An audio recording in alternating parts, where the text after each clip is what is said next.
ప్రియమైన వాళ్ళారా, బాగున్నారా? మరొక వచనం ధ్యానించుకుందాం. మీరు మ్రానున వేలాడవేసి సంహరించిన యేసును మన పితరుల దేవుడు లేపెను. అపోస్తల కార్యములు 5:30.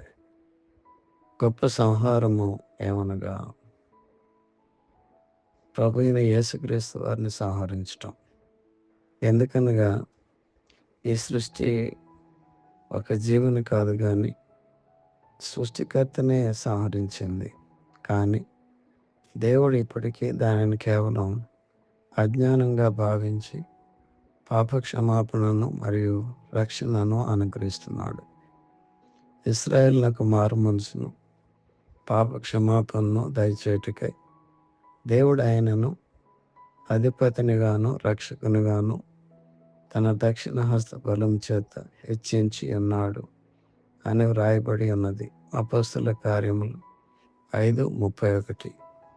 మరియు యోసేపు తన సొంత సహోదరులు కూడా యోసేపునకు ఈ విధంగా చేశారు. కానీ తర్వాత ఏం జరిగింది?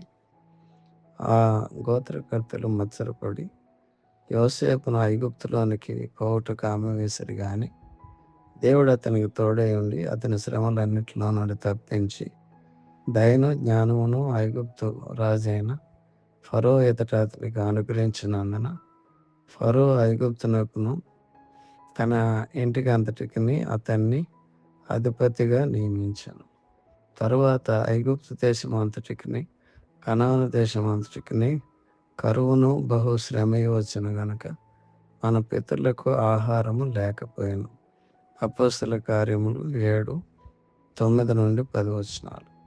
దేవుని నిత్యమైన ఉగ్రతను ఎదుర్కొనుటకు తమ అజ్ఞానంలో ఎవరు చనిపోకుండా ఎవరు ఏమై ఉన్నారో తెలుసుకుందాం.